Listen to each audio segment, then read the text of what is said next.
The sun leaned heavily against the town, spilling its light across cracked boards and dust that clung to every corner, turning the air into a haze where hope rarely survived.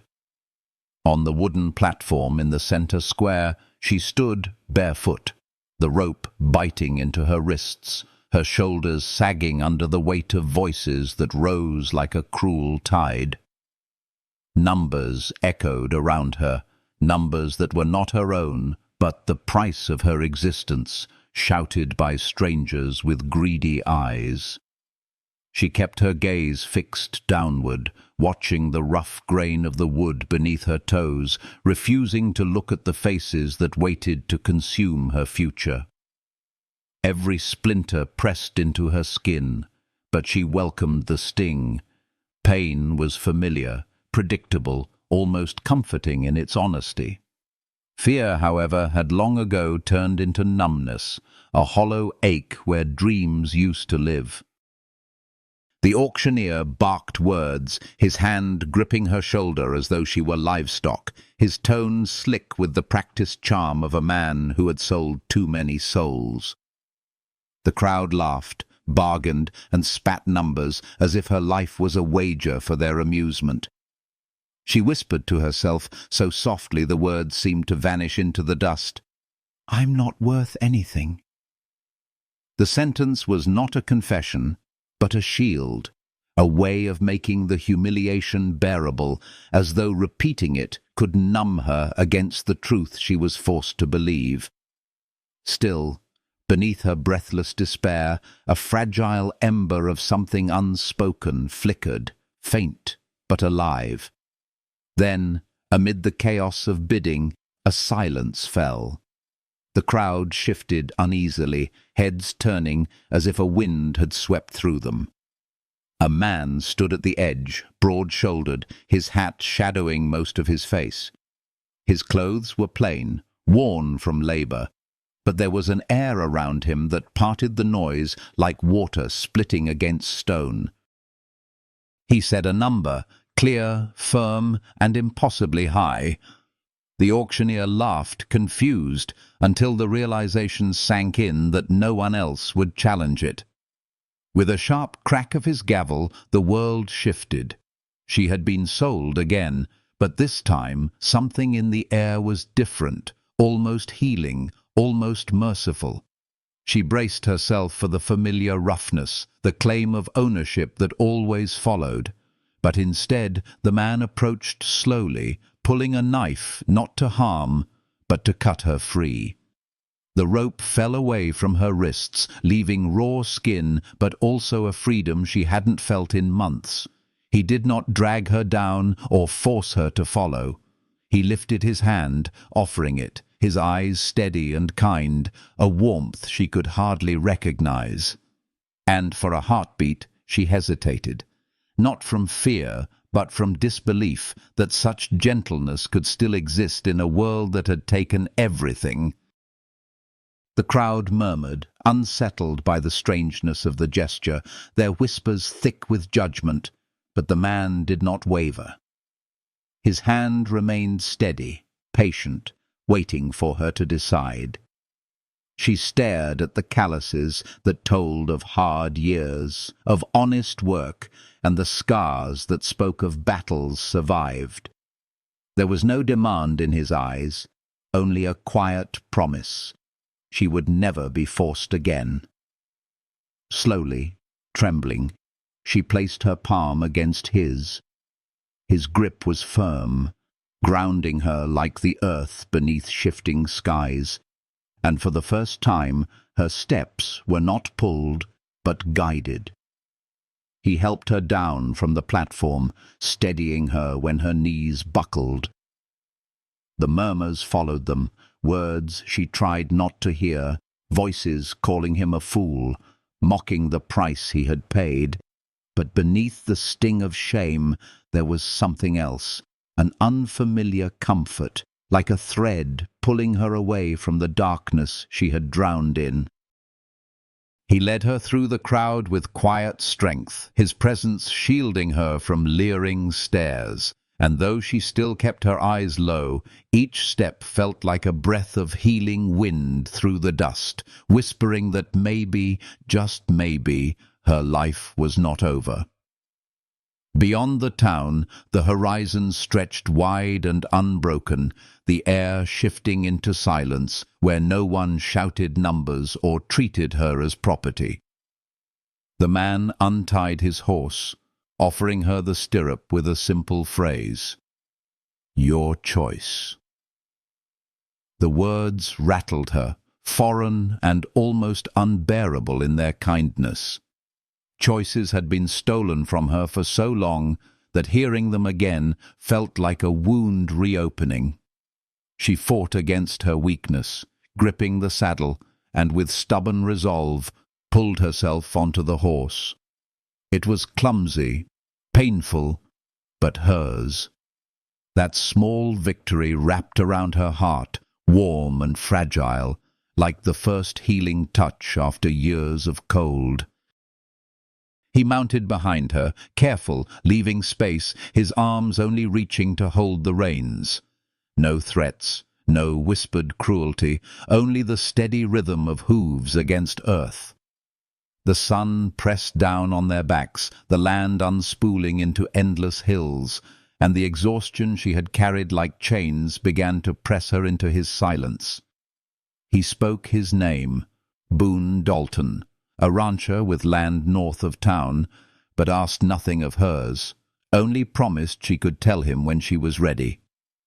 Her eyes closed despite her will, and for a brief, terrifying moment she let herself lean into him, her body surrendering to rest she had denied for too long. When her eyes opened again, she saw his ranch ahead, a house weathered by years of solitude, a barn, a corral, the faint suggestion of a life built by hands that knew loss. Her heart hammered with dread. This was where she would discover whether the kindness was a mask, whether this healing quiet was only a trick. Yet when he dismounted, he tore the bill of sale in two, the pieces scattering in the dirt. "You're free," he said, and for the first time in forever, the word did not feel like a lie.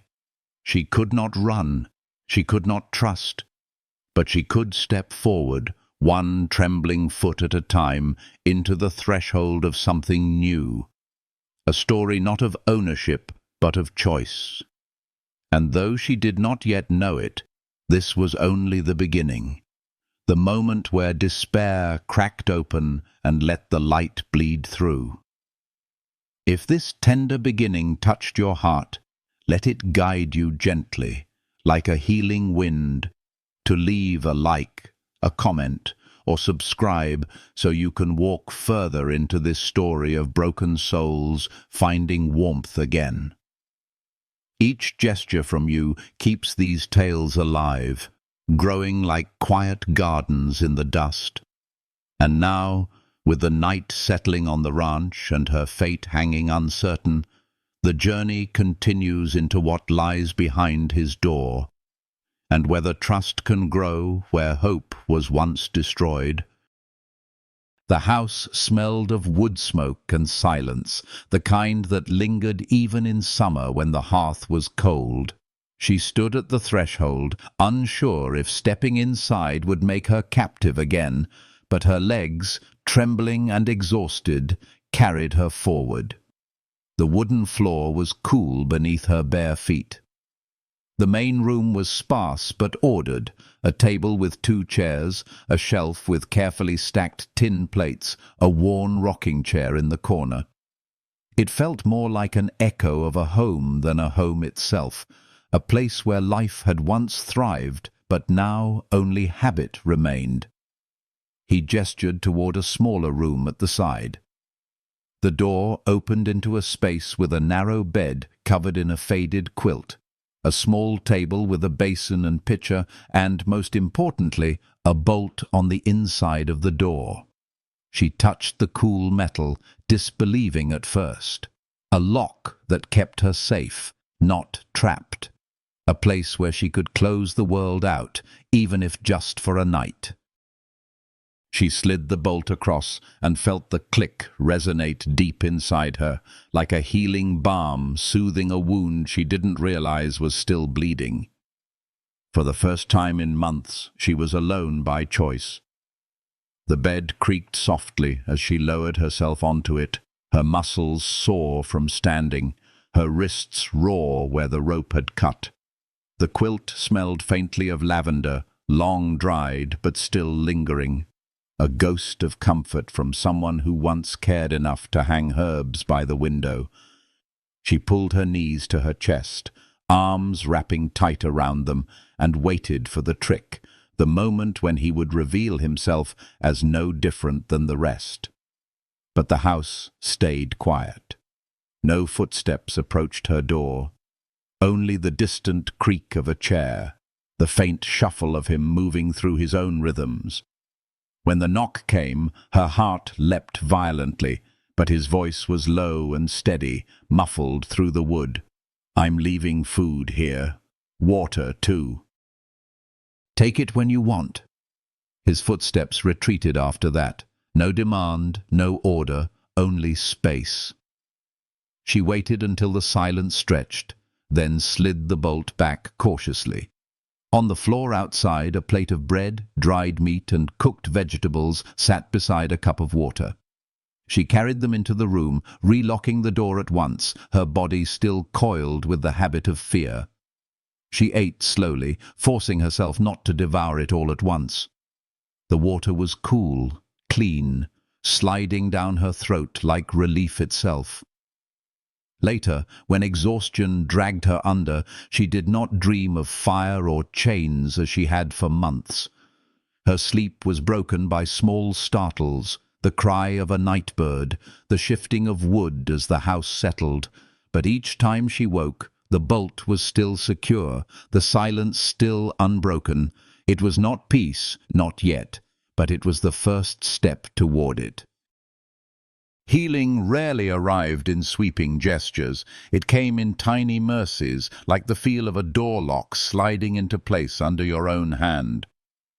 At dawn, she heard him leave.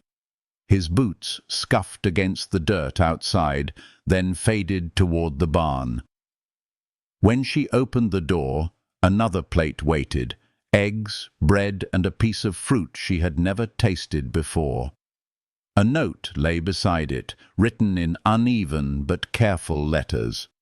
"Take your time. No rush. I'll be working with the horses." She stared at the words for a long moment, the kindness of them stinging sharper than cruelty ever had. It was easier to brace against harshness, easier to survive when one knew where the blows would come from. This patience, this gentle respect, left her unmoored. Through the small window, she saw him in the corral, working with a restless young horse.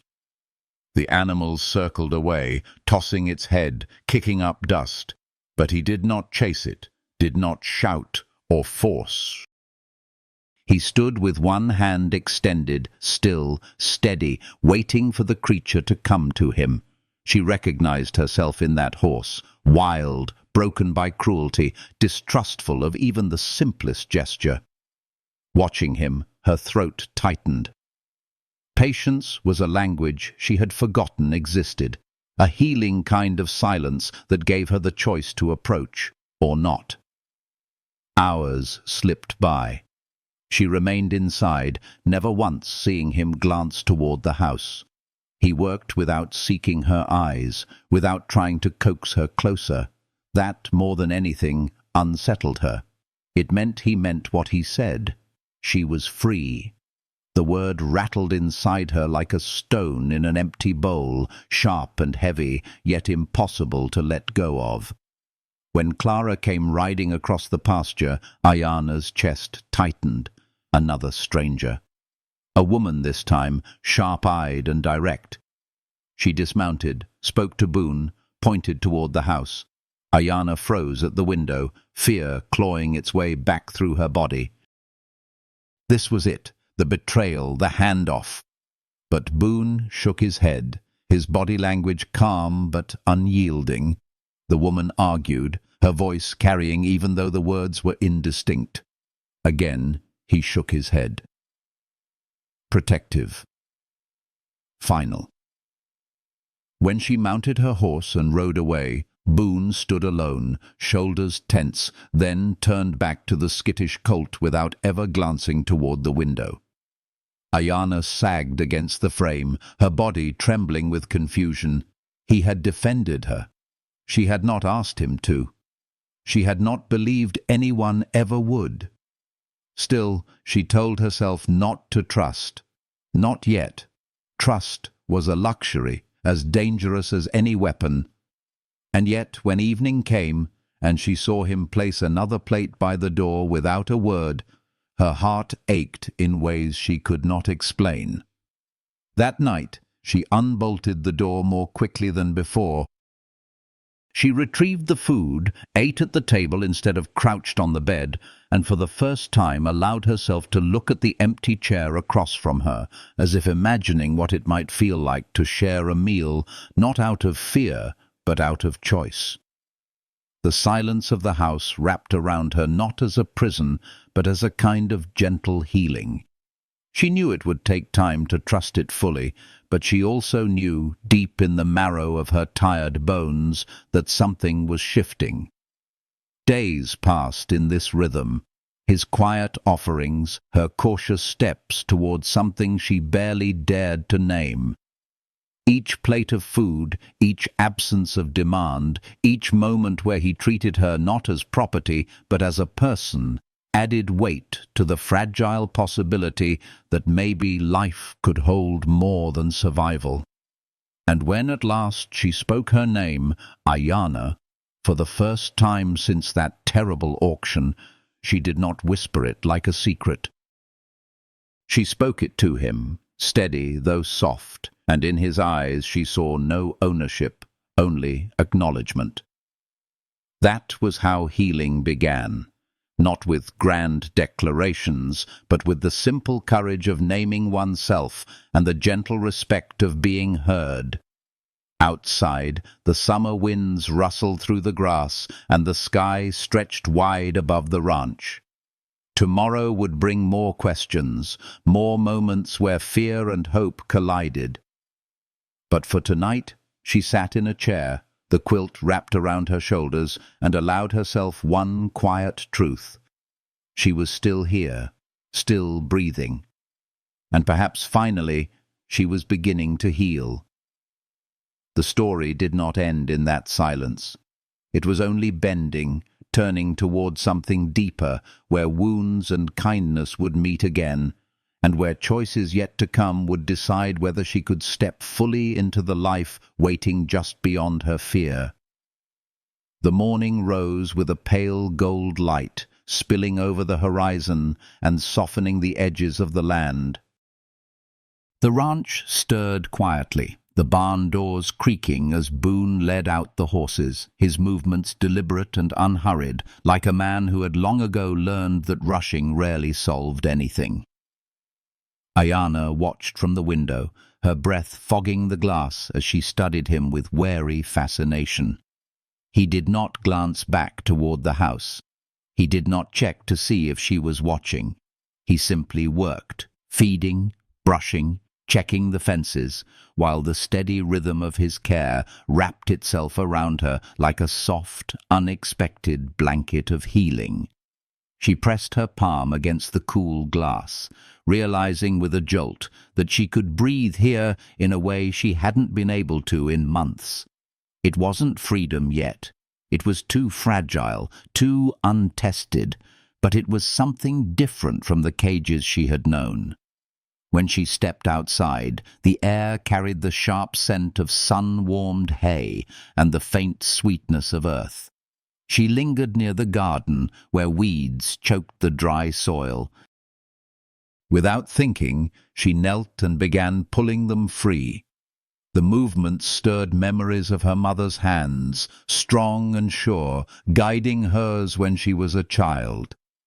The memory came like a wound and a balm all at once, painful in its sharpness, but healing in the reminder that not all of her past had been stolen. The soil crumbled under her nails. She sorted weeds from struggling shoots, her body remembering what her heart had forgotten.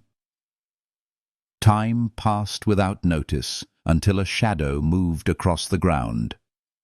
Her head snapped up, heart hammering, but it was only Boone carrying a bucket of water toward the barn. He slowed when he saw her bent in the garden. For a moment he simply watched, his dark eyes unreadable. Then he gave a small nod and moved on without a word. That nod lingered in her chest long after he disappeared into the barn. Acknowledgement, not demand. By late afternoon, her hands were raw but steadier than her spirit had been in weeks. When she returned inside, she found a pair of worn boots waiting just outside her door, too large but sturdy, alongside a hat to shield her from the sun. No note, no explanation, just small kindnesses left like stepping stones toward trust. She stared at them for a long time before taking them in. That night, she slid the bolt across the door out of habit, but she touched the quilt with softer hands, her body loosening into the mattress as though the day's labor had stitched something whole inside her. The days began to settle into rhythm. Boone rose before dawn, his boots scuffing against the porch as he moved toward the barn. Ayana worked in the garden, her fingers coaxing life from the neglected soil, the simple act of tending plants, offering her a quiet healing that words could never reach. Each evening, food appeared on the table: bread, roasted meat, vegetables. And each evening, she hesitated before eating, as though waiting for the trap to spring. But it never did. He never knocked on her door without reason. He never entered without permission. The absence of demands unsettled her more than cruelty would have. Men always wanted something. Yet Boone asked for nothing. On the fourth morning, she stepped beyond the garden. The barn loomed ahead, and from within came the restless snort of the young horse Boone had been training. The animal still flinched from him, though less wildly than before, its fear slowly yielding to his patience. Ayana watched from the fence line, her heart aching with recognition. The horse trembled but stayed, learning slowly that not all hands were meant to harm. She stood there a long time, the sun climbing higher, until the weight of his gaze brushed against her. He had noticed her. But instead of calling out, instead of trying to coax her nearer, he simply returned to his work, his quiet acceptance disarming her more than any words could. That evening, as the shadows stretched long across the yard, she found herself standing on the porch steps when he returned from the pasture. He slowed, uncertain, his hat tilted low against the fading light. For a heartbeat, neither spoke. She broke the silence with a voice rough from disuse. "Your wife." The words tasted foreign, but she forced them out. "Clara told me." His jaw tightened, grief flickering in the lines of his face before he masked it. "Clara talks too much," he said quietly. "Maybe," Ayana murmured, her fingers twisting the hem of her dress. "Or maybe not enough." The truth sat heavy between them, the loss that had carved his life into solitude and silence. She saw it in his eyes, the regret, the loneliness, the way his hands carried the weight of ghosts. For a moment she wanted to reach out, to place her hand over his, to offer something in return for the space he had given her. But the fear of closeness held her still. They sat together as the last light bled into the horizon. The night crept in around them, cool and filled with the song of crickets. She spoke again, barely above a whisper. "I don't know if I can stay. I don't know if I can trust this." "That's fair," he said, his voice low, steady, healing in its calmness. He rose slowly, giving her space, as always. "The offer stands. As long as you need, no conditions." He moved inside, leaving her with the night air and the vast stretch of stars. She remained, the wooden steps pressing into her legs, the sky above vast and unbroken. For the first time in what felt like forever, she felt something she hadn't dared to believe possible. A fragile, trembling possibility that perhaps she was not as broken as she believed. It was not love yet. It was not trust. But it was a beginning. She pulled the quilt around her shoulders that night, not because of cold, but because the weight of it grounded her, reminded her she was no longer on a platform, no longer bound by ropes. She lay awake, listening to the steady sounds of the ranch, the creak of wood, the shifting of horses, the quiet movements of a man who asked for nothing. And in the darkness, she whispered her own name into the air, as though reminding herself that she still had one. Ayana. The syllables felt like a seed planted in the soil of her chest. Perhaps with time and patience it might grow. The dawn that followed brought more than light. It brought change, though she could not yet name it. And as the ranch woke again, so too did a corner of her heart, stretching cautiously toward the warmth, like a flower daring to rise after the storm. The days blended into one another, yet each carried subtle shifts, like ripples in a pond after a stone has been thrown. Ayana began to notice them in small details, the way she no longer bolted her door every night, the way she lingered at the table a little longer after finishing her meal, the way her shoulders no longer ached from being tensed in constant defense. Healing did not arrive in a rush. It seeped into her slowly, like water soaking into parched earth, unhurried but steady. She spent more hours in the garden, her hands busy pulling weeds, replanting, coaxing stubborn soil to breathe again. The plants responded as if grateful for the care, small green shoots stretching upward, fragile but alive. Each tender sprout mirrored something inside her, something that had been buried but not destroyed. She caught herself humming once, a soft, broken tune her mother used to sing while tending their own garden, and the sound startled her. It felt strange to hear music come from her own lips, like a ghost of who she had been before the world fractured. Boone never intruded on her work. Sometimes he passed by carrying buckets, his steps heavy but sure, pausing only long enough to offer a quiet nod before continuing. Other times she watched him from the porch as he worked with the young horse, his patience as endless as the sky above. The animal trembled less now, sometimes lowering its head, sometimes stepping cautiously closer, as if learning to believe that not all touch was meant to wound. Ayana saw herself in that horse every time, and in Boone's stillness she recognized a kind of strength she had not known in men before. It was not dominance, not control, but the quiet power of restraint. One afternoon, as she knelt in the soil, her hair falling loose around her face, she became aware of his presence. He stood near the corral, his hat in hand, watching without expectation. She froze at first, bracing for a demand that never came. Instead, he gestured lightly to the ground. "Garden looks better already," he said simply, his voice carrying the warmth of honest observation rather than command.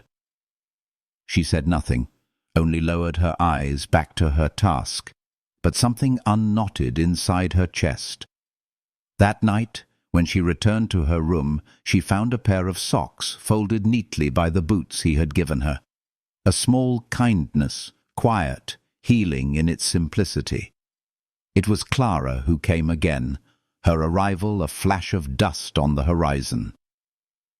Ayana had grown used to the rhythm of solitude, so the sudden presence of another felt like a stone dropped into calm water. She hid at the corner of the house, listening as Clara dismounted and spoke to Boone. The woman's voice carried, brisk but tinged with something softer.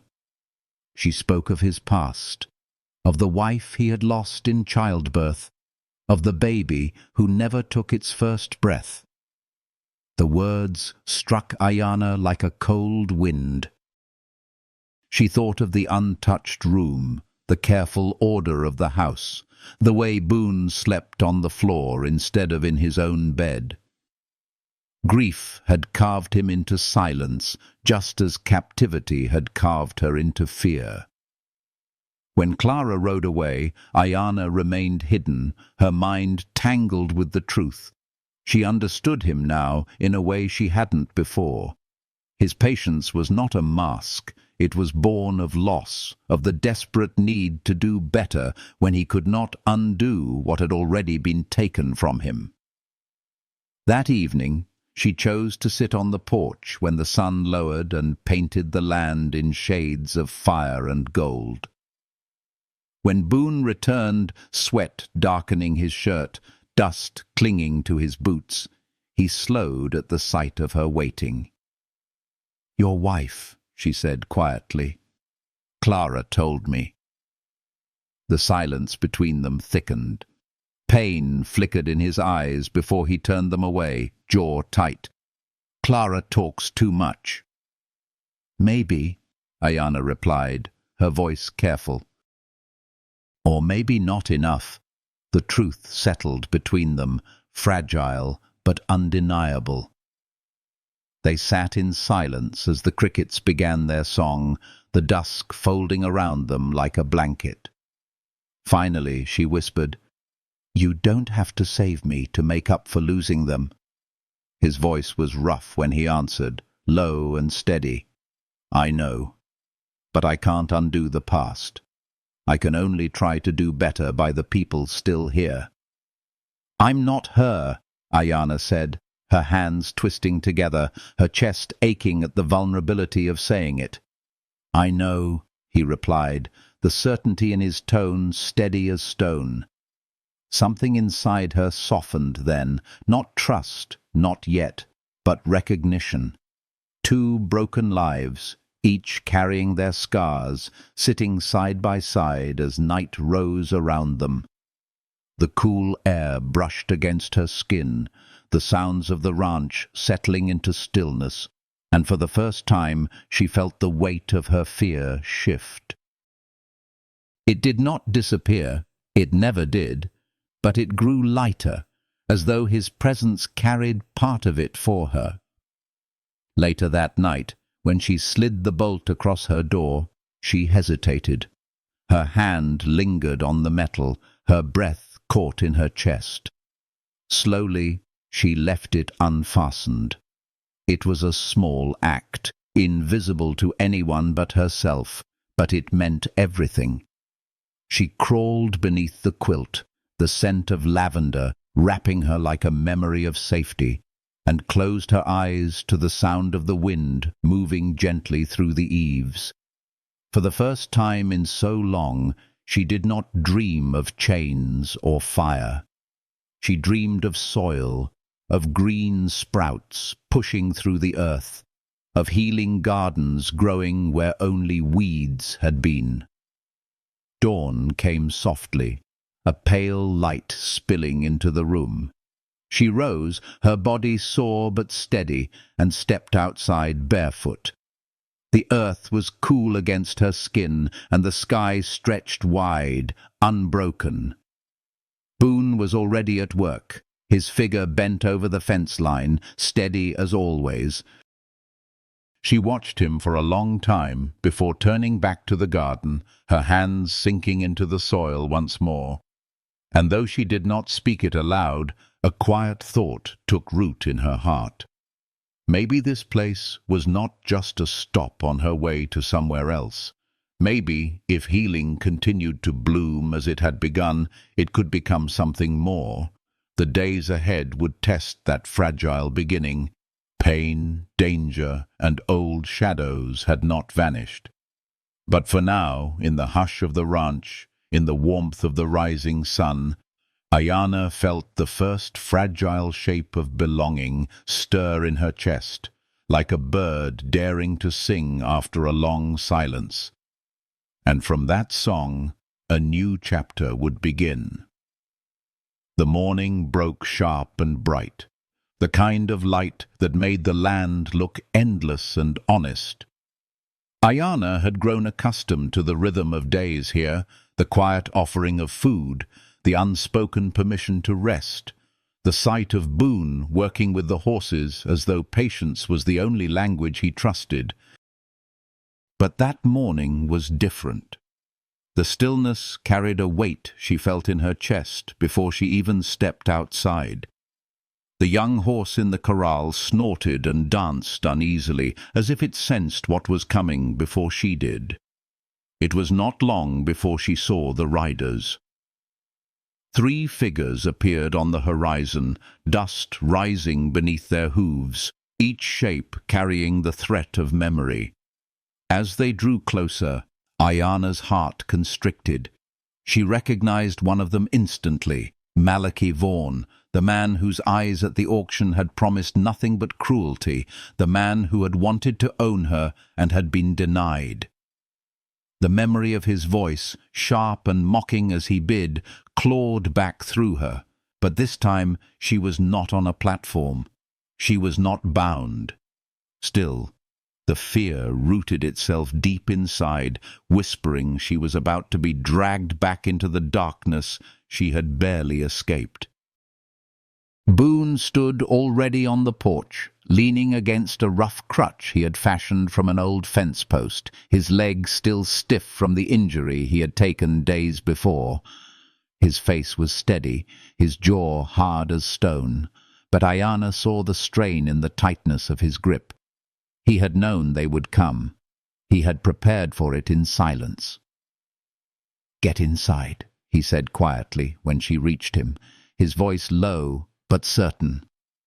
Her instinct screamed to obey, to run, to hide behind the walls and bolt the door. But something rose inside her, fierce and trembling, the voice of every night she had survived, every step she had taken since leaving that cursed platform. No. The word came sharp and clear, stronger than she expected. She had been told what to do for too long. This time she would not vanish. Boone's eyes met hers, searching, weighing, then gave a single nod. "Stay behind me, then." The riders stopped a dozen yards from the porch. Vaughan dismounted with the swagger of a man who believed he owned the ground he walked on. His companions stayed mounted, rifles resting easily at their sides. Vaughan's gaze slid past Boone to Ayana, lingering with a hunger that made her stomach tighten.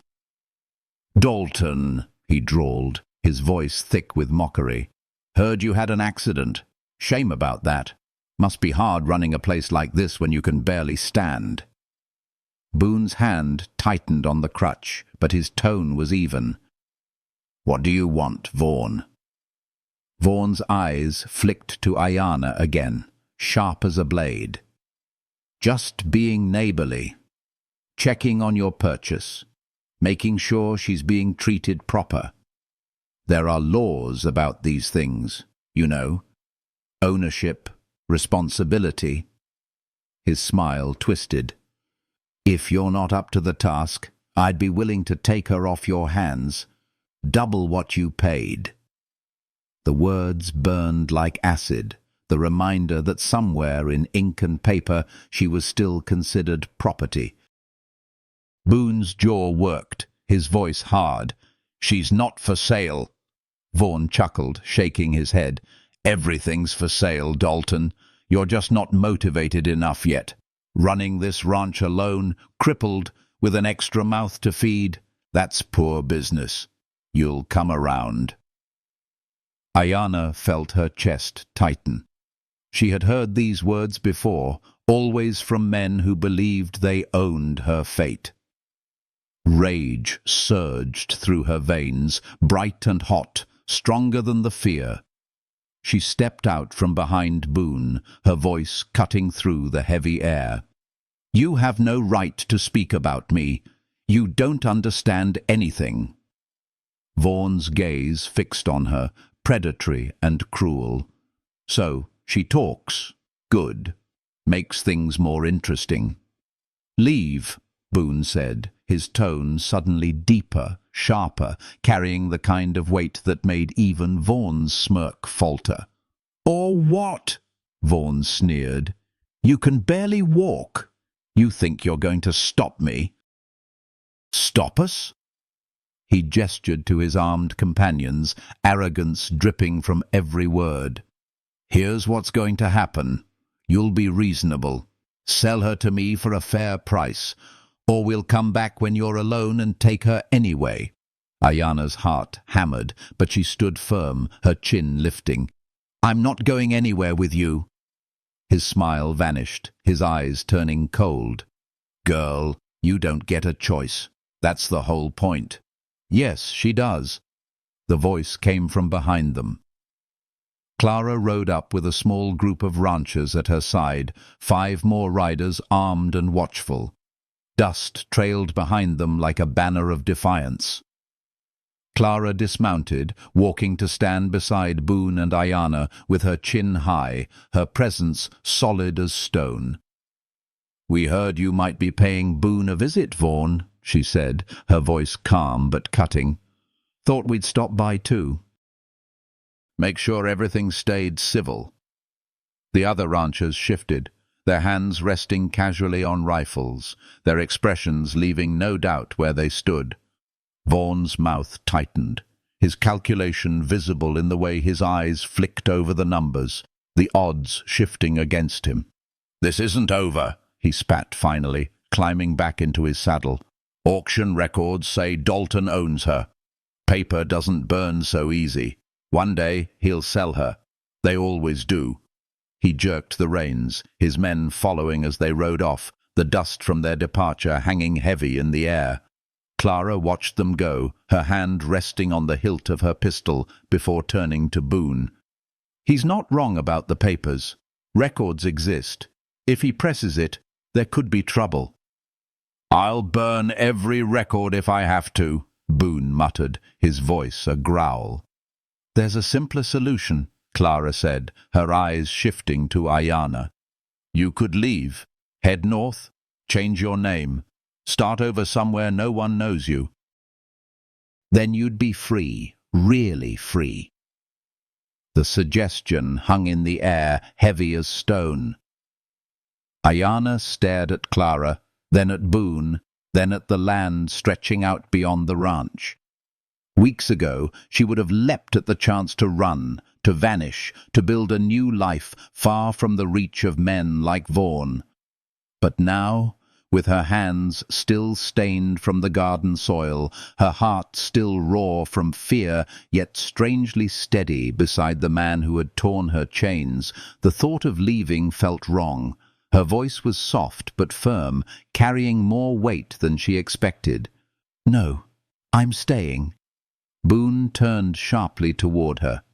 "You don't have to, if staying puts you in danger." "I've been in danger my whole life," she interrupted, her eyes locking with his. "At least here I'm in danger by choice." She drew a breath, steadying herself. "You gave me that, the choice. I'm choosing to stay." The silence that followed was thick with something unspoken. Clara's lips curved into a small smile, almost proud. "Then we'll make sure Vaughan understands that coming here again won't be worth the fight. He's not as fearless as he pretends." The other ranchers murmured in agreement, pledging their presence, their willingness to stand between her and the man who sought to claim her. It was not law that bound them, but something stronger: community, loyalty, the quiet conviction that some things were too wrong to allow. When the riders finally dispersed, leaving only the fading dust and the stillness of the yard, Ayana stood with Boone in the sun's heat. Neither spoke at first. He looked at her with eyes dark and unreadable, but beneath the weight of his silence she felt no chains, no hidden demands, only the quiet, patient steadiness that had always defined him. "You didn't have to do that," he said at last, his voice rough, almost fragile. "Stay, I mean, not for me." "I know." She looked out at the garden, at the small shoots pushing through the soil she had tended. Her chest lifted with a breath that felt lighter than the ones before. "I'm not doing it for you. I'm doing it for me. Because for the first time in longer than I can remember, I have something worth fighting for." His eyes softened then, the tightness in his features loosening, as if her words had unspooled something he had carried too long. "What changed?" he asked quietly. She thought of the plates of food left without demand, the door that bolted from the inside, the steady way he waited by the horse, the way he never rushed, never pressed. She thought of her name, spoken aloud in her own voice, and the way he had accepted it without claim. She thought of healing, not as an instant miracle, but as small mercies gathered day by day until they formed a truth stronger than fear. "You never asked me to be grateful," she said softly. "You never demanded anything. You just gave me space to remember who I was before all this." "I'm still figuring that out, but I want to figure it out here." The words lingered between them like the warmth of the sun, like the first green leaves after winter.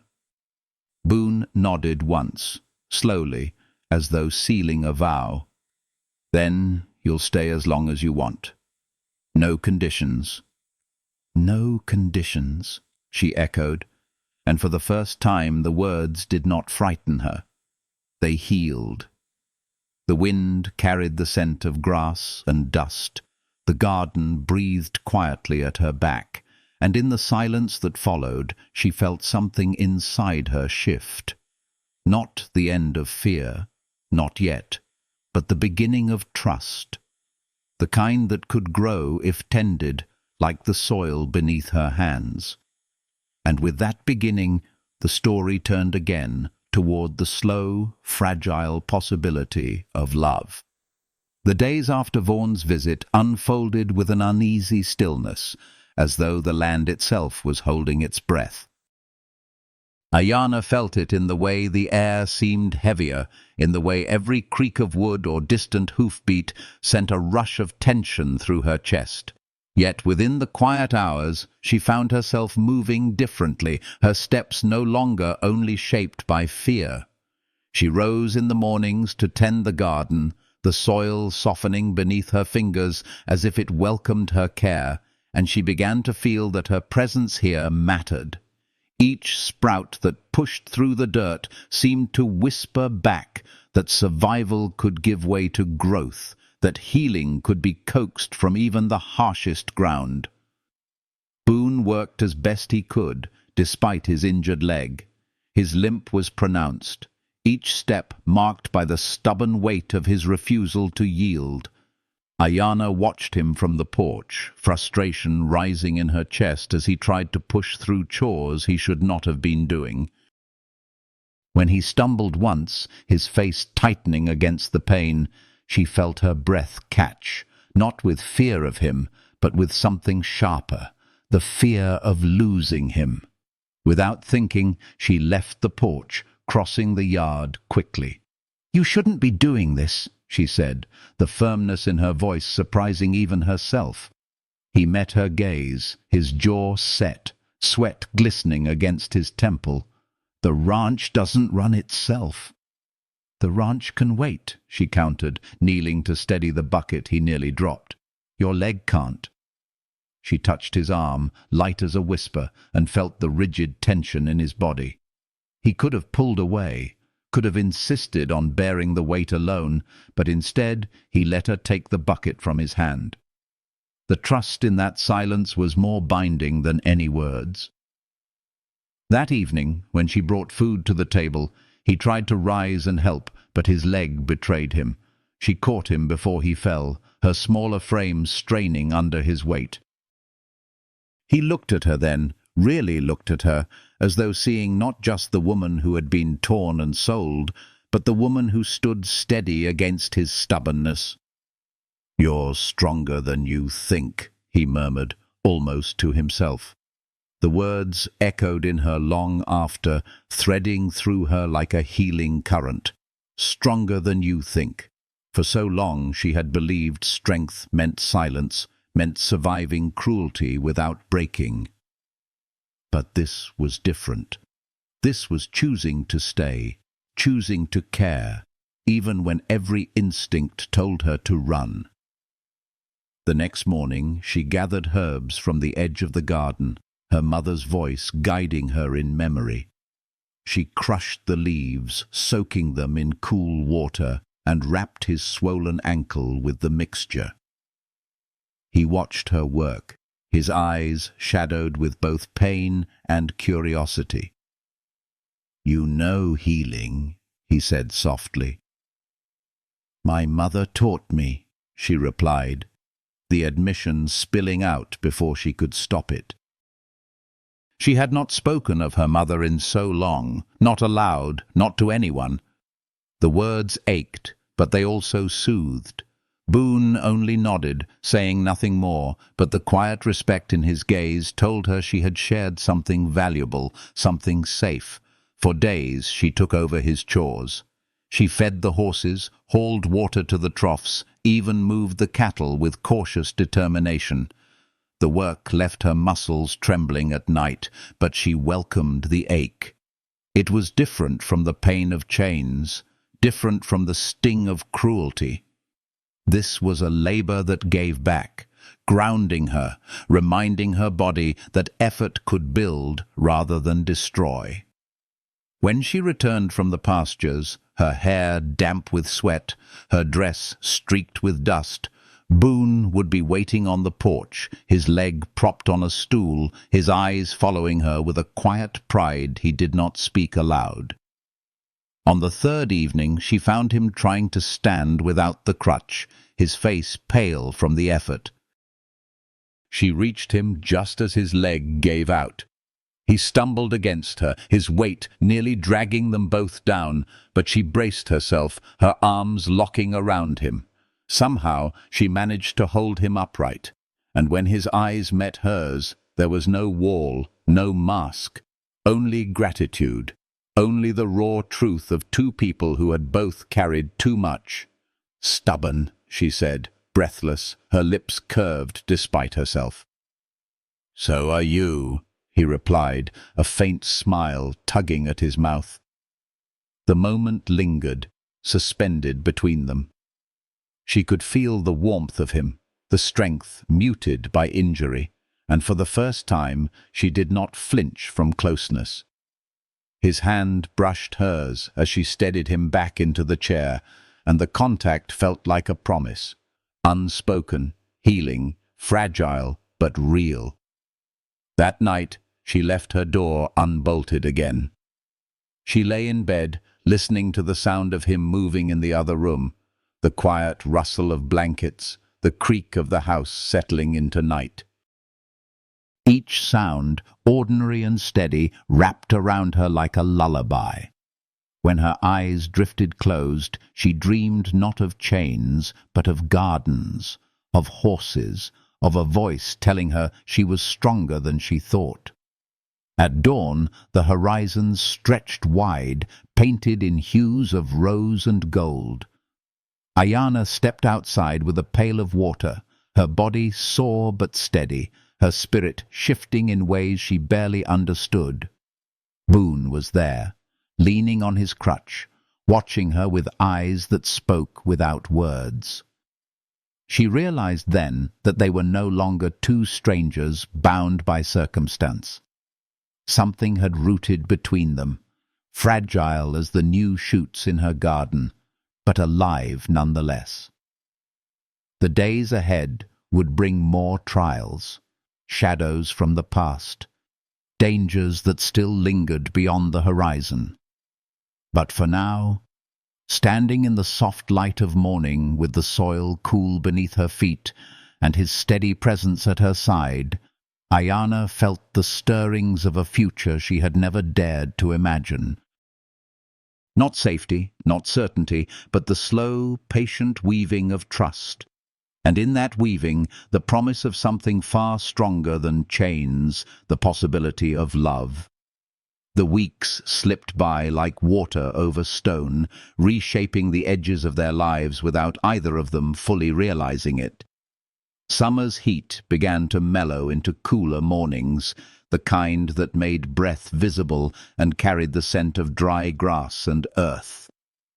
Ayana found herself moving through the house as if it were no longer foreign. The bolt on her door, once locked every night, now stayed untouched. Meals that she had eaten alone in silence were shared across the wooden table, conversations sparking in small, tentative embers that slowly grew warmer. Trust did not arrive all at once, but in fragments, a laugh that escaped unexpectedly, a glance held longer than it should have been, a silence that no longer pressed down heavy but rested between them like a gentle blanket. She worked the garden with renewed determination, her hands coaxing vegetables from soil that had once been choked by weeds. The rows grew orderly, green shoots stretching proudly toward the sky. When she carried baskets of produce to the porch, Boone would often meet her there, his limp still noticeable but no longer halting his steps. He would take a tomato in his hand, its skin gleaming in the late sun, and nod with quiet appreciation. "The land needed you," he once said. She had not known how to answer, but the words took root inside her. Their evenings became a rhythm she found herself waiting for. After the day's work, they would sit on the porch, watching the horizon bleed into fire and then into darkness. Sometimes they spoke, of small things, of cattle and weather, of the stubborn colt that finally allowed Boone to touch its neck. Other times they said nothing at all, only listened to the symphony of crickets, the wind brushing through dry grass, the distant creak of the barn. In that quiet, Ayana began to heal in ways she hadn't expected.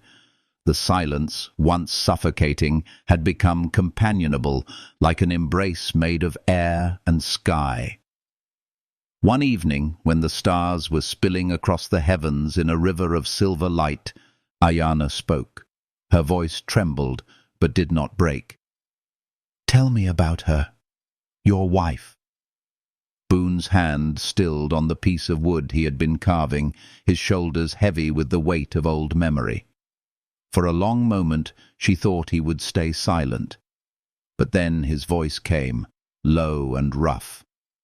"Margaret was strong, stronger than me in most ways.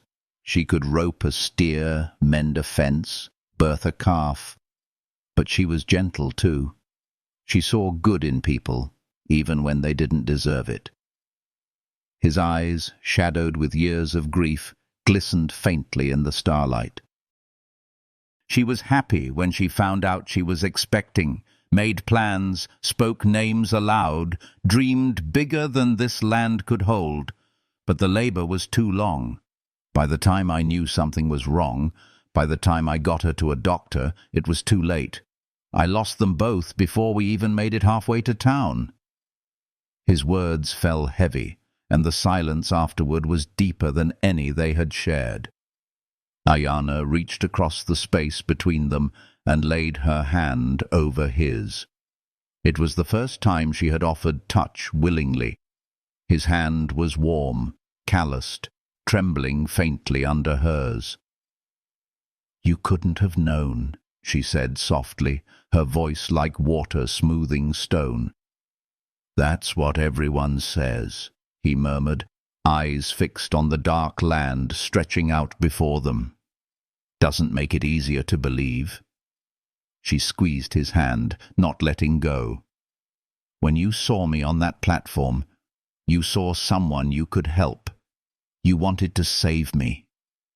He looked at her then, his gaze raw, stripped of defenses. "I won't pretend it was only for you. I needed to prove I could protect someone. I needed to believe I wasn't powerless again." "You did protect me," she whispered. "But you did more than that. You gave me space to remember myself." The night wrapped around them, vast and endless.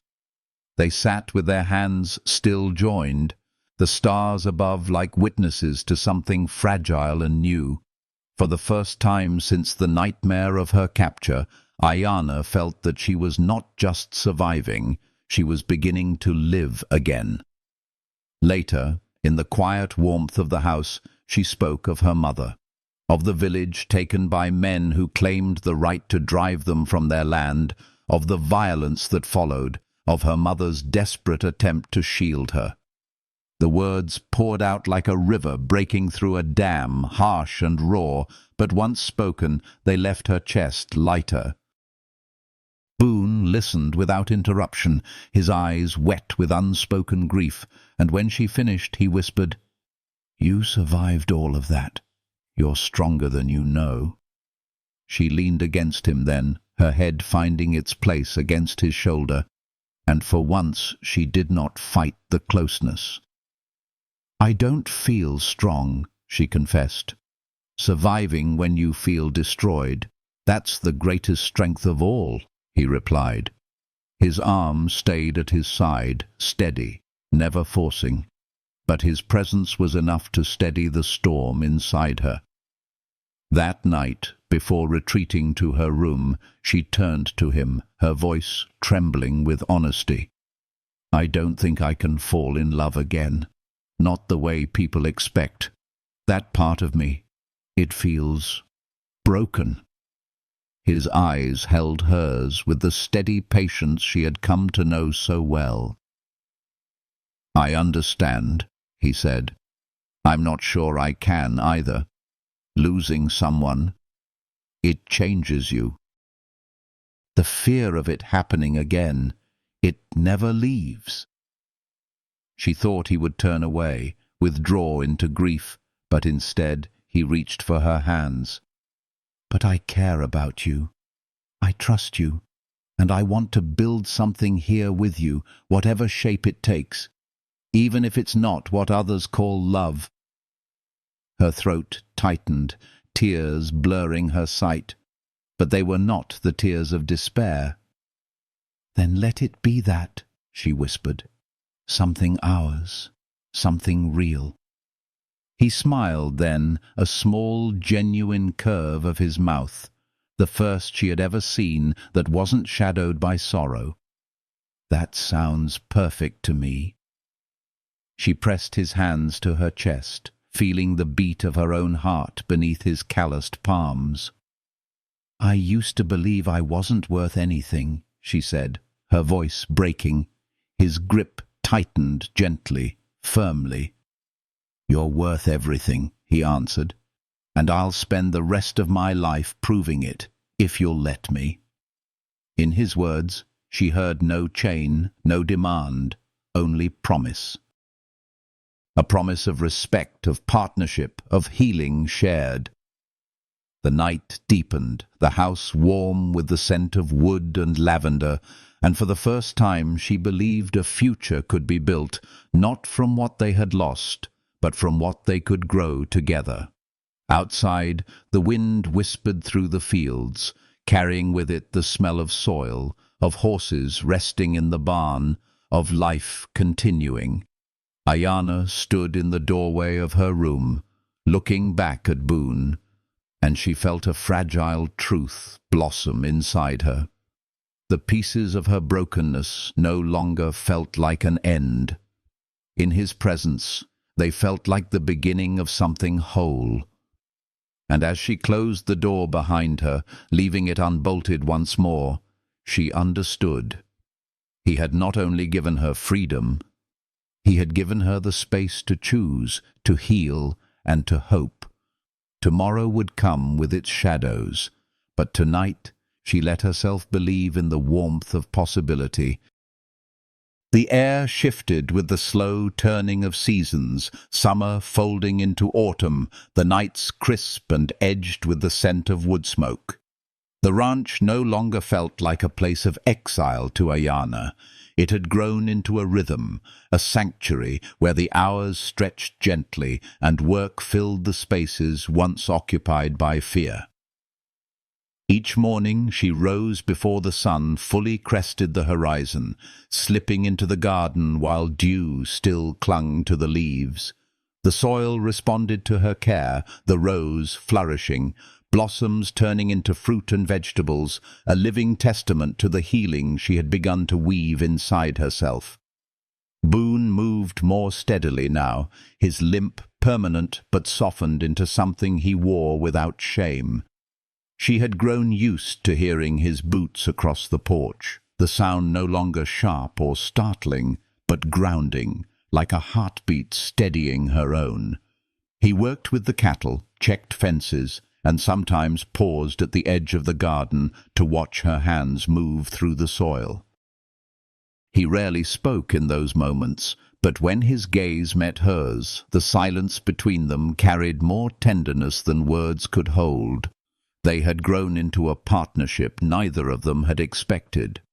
Meals were taken together at the table, once strangers separated by walls of grief and suspicion, now companions joined by quiet trust. She found herself laughing at times, soft, unforced sounds that startled her with their unfamiliarity. Boone would look at her when it happened, his eyes alight with something unspoken, as though her laughter itself was a gift he had thought he would never hear again. Yet their bond was not without shadows. Vaughan's threats still lingered like storm clouds at the edges of the horizon. Some nights, Ayana woke to the echo of his words, her chest tight, fear whispering that she could still be dragged back into the darkness. But when she stepped into the main room and saw Boone asleep by the fire, his crutch propped close by, the sight reminded her that she was not alone. His presence had become more than protection. It was a promise, quiet but unyielding, that whatever came, they would face it together. One evening, as the first frost silvered the edges of the grass, they sat on the porch wrapped in blankets. The sky stretched wide above them, scattered with stars so countless it seemed they could fall into them. Ayana leaned her head against Boone's shoulder, the warmth of him steady against the chill. For a long while, neither spoke. The silence was not the heavy silence of fear, but the healing quiet of belonging. Finally, Ayana lifted her face to the stars. I used to think love was something broken, something I could never reach again, but now I see it's not about grand gestures or fairy tales. It's about this. She gestured softly toward the land, the garden, the home that had begun to carry her scent, her work, her life. It's about building something from what we still have. Boone turned to her, his expression shadowed by moonlight, yet softened with unguarded truth. We both carry scars, he said quietly. They'll never fade. But maybe that's not a curse. Maybe it's a reminder of where we've been and how far we've come. She reached for his hand, threading her fingers through his. The warmth of his palm was rough, scarred, but grounding. Then let's build, she whispered. Not what we lost, not what we were forced to endure. Something new, something ours. He squeezed her hand gently, his voice steady as the land beneath them. Something healing, something that lasts. The night wrapped around them, the stars bearing witness, the wind carrying the scent of turned earth and horses settling in the barn. For the first time since that cursed platform, since the whisper of "I'm not worth anything," Ayana felt whole, not because her past had been erased, but because she had chosen her present, and in doing so, she had reclaimed herself. In the months that followed, life continued not as a miracle, but as a steady rhythm of work and care. The garden flourished, trading its harvest with neighbors who began to see Ayana not as a stranger, but as part of their community. Boone's limp remained, a mark of hardship, but it never slowed him from walking beside her, his presence a constant reassurance. They did not need grand declarations. Their love revealed itself in quiet gestures, the way he left boots outside her door when her old ones wore thin, the way she cooked a stew when his work ran long, the way their eyes sought each other at the end of every day. Their home was no longer a place haunted by ghosts. It was a place of healing, of growth, of love slowly earned. And though the world outside still carried cruelty, though shadows still lingered at its edges, here, on this land, they had chosen to build a life worth fighting for. And as Ayana leaned into Boone, her voice soft with conviction, she whispered the truth she had once believed impossible. "I'm worth everything." His arms tightened gently around her, his breath warm against her hair. And in that moment, under the watch of the endless sky, their story became not one of survival, but of renewal. If this tale touched your heart, let its warmth linger with you. Support keeps these healing stories alive. Leave a like to help the garden of words grow. Share your thoughts in a comment, and subscribe so you'll never miss the next chapter of love, resilience, and quiet hope. Your presence here means more than you know.